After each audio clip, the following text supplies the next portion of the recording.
Bienvenidos a Next Gen Tech, Talent and Trends de Sequoia Connect, el espacio donde exploramos, con claridad y propósito, el impacto real del talento, la tecnología y la inteligencia artificial en las organizaciones.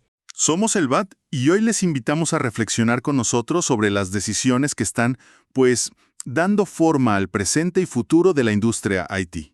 Aquí no solo hablamos de headhunting, IA o consultoría tecnológica, hablamos de lo que verdaderamente mueve a las personas, la necesidad de crecer, de adaptarse y, por supuesto, de liderar.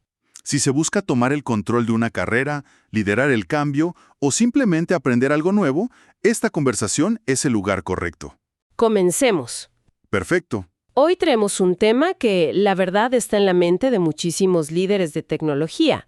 La idea de cómo el rol del desarrollador está cambiando a una velocidad, vertiginosa. Exacto. Y la pregunta de fondo que muchos se hacen, a veces en silencio, es ¿cómo evito convertirme en un dinosaurio en los próximos 2 años? Es una preocupación muy real. Totalmente.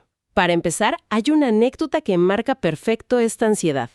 Habla de un director de ingeniería, vamos a llamarle David, un profesional con muchísima experiencia, de esos que proyectan total seguridad. Ajá. Pero en una conversación reciente, su actitud era otra. Me contó que se sentía abrumado. Me mostró su LinkedIn y era un bombardeo de colegas, de competidores, presumiendo velocidades de entrega récord. Claro, la presión social del gremio. Totalmente. Flujos automatizados con IA, funcionalidades nuevas en horas. Era una mezcla de, orgullo ajeno y una presión brutal. La famosa ansiedad de la IA es una mezcla de FOMO, de miedo a quedarte fuera, y un terror genuino a volverte obsoleto. Justo. Y entonces me lo confesó, hace en voz baja. Siendo honesto, me siento como un dinosaurio.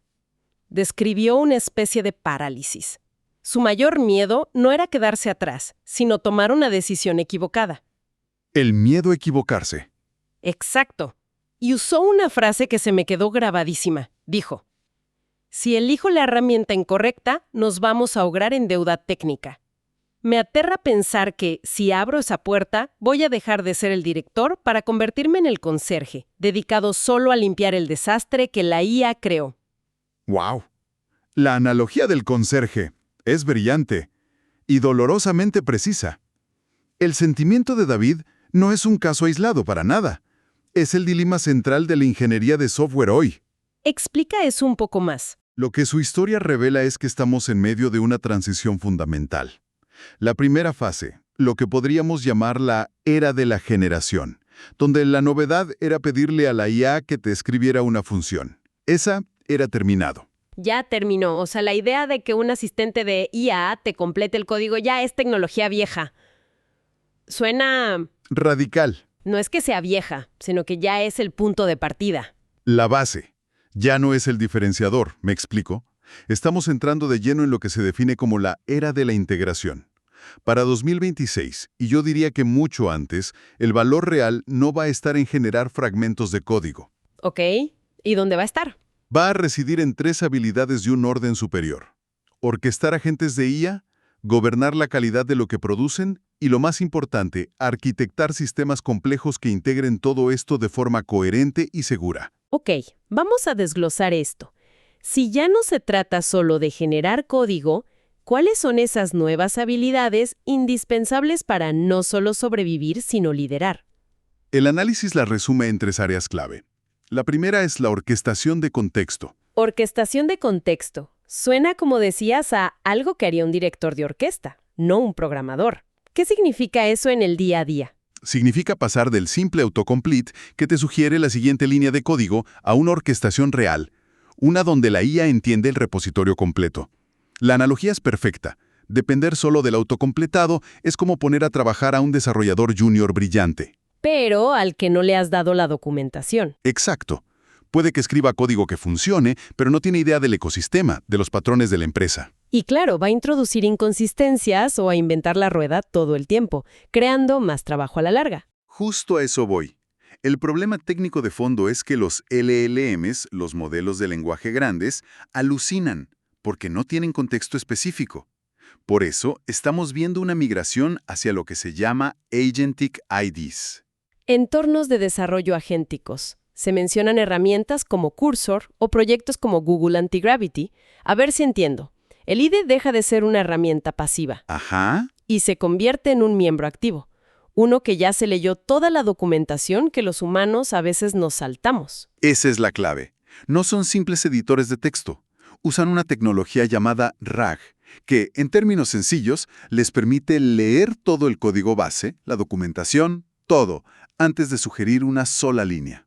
Con lo cual la habilidad del ingeniero ya no es tanto escribir el bucle for perfecto, Para nada. sino saber cómo pedirle a la máquina lo que necesita con el contexto adecuado. Se vuelve más un diálogo. Correcto. La habilidad crítica ahora es diseñar el prompt de ingeniería. Ya no es escribe una función para validar un email. Es algo mucho más estratégico. Es refactoriza el módulo de autenticación usando nuestro patrón de interfaz de usuario definido en types y actualiza el árbol de dependencias. Entiendo. El ingeniero se convierte en el guardián del contexto. Exactamente.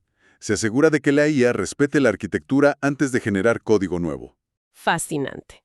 Pero si no lo haces bien, puedes generar un caos a una escala nunca antes vista. ¿Y cómo controlas ese caos? Supongo que eso nos lleva al segundo punto. Nos lleva de cabeza a la segunda habilidad, la gobernanza automatizada. Y para dominarla, se necesita adoptar una mentalidad de editor en jefe. Me encanta ese término, editor en jefe. A ver, expande un poco más. ¿Qué significa pasar de ser un revisor de código a un editor? El cambio es profundo. El code review tradicional se centraba en la sintaxis, el estilo. No, la nueva auditoría de IA se centra en la lógica, la seguridad, las consecuencias no deseadas. La frase que se empieza a oír en los equipos ya no es «mira qué rápido lo hizo la IA», sino «a ver, revisa qué pudo haber roto la IA sin darnos cuenta». Es un cambio de paradigma total. El foco pasa de la velocidad a una sana paranoia sobre la calidad. Y es necesaria. El mayor peligro del código de la IA no es que no funcione. El riesgo es que funcione incorrectamente en los edge cases, en esos casos límite que la IA no consideró. Claro, el código puede pasar las pruebas básicas, pero te deja una vulnerabilidad de seguridad sutil que solo explota en producción un viernes por la noche. Justo ahí. Ahora, si el volumen de código se multiplica por 10, ¿cómo lo auditas sin volverte loco? Buena pregunta. Ahí entra la automatización. El análisis destaca herramientas como CodeRabbit y otras. Imagina que son un auditor incansable en cada pull request. O sea, usas IA para vigilar a la IA. Exactamente. El rol del desarrollador senior evoluciona. Ya no es el principal escritor, es el principal arquitecto de la calidad. Su habilidad clave es escalar su capacidad de supervisión, no su velocidad de escritura. Vale, tenemos orquestación de contexto y gobernanza automatizada. Una para que la IA sepa qué hacer, la otra para verificar que lo hizo bien. Pero, ¿cómo conectamos esto con el negocio? Esa es la pieza final, la tercera habilidad crítica, la integración de flujos de trabajo agénticos, o en términos más simples, la traducción estratégica. Aquí es donde el título de arquitecto cobra todo el sentido, ¿verdad? Es construir ese puente entre la idea de negocio y la implementación. Totalmente. Ya no se trata solo de construir la funcionalidad, sino de diseñar la pipeline que la construye de forma casi autónoma. Se habla de plataformas como Linear, que ya usan IA como agentes de triage. Pueden tomar la transcripción de una reunión y convertirla en tickets técnicos. ¡Wow! Eso eliminaría el clásico efecto del teléfono descompuesto. A eso apunta. La habilidad de traducción estratégica es tomar una solicitud de negocio, como necesitamos mejorar la retención y desglosarla en tareas técnicas atómicas que alimenten a los agentes de IA. Es el fin de la ambigüedad.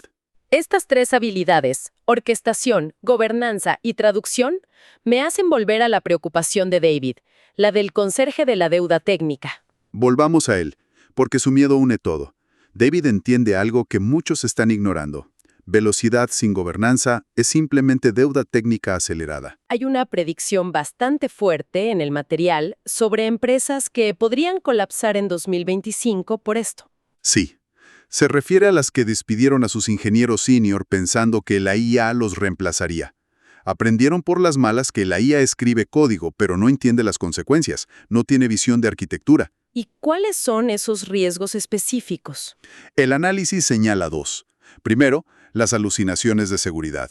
La IA importa paquetes que no existen o que son vulnerables. Y el segundo, más sutil, es la desviación lógica o logic drift. Desviación lógica.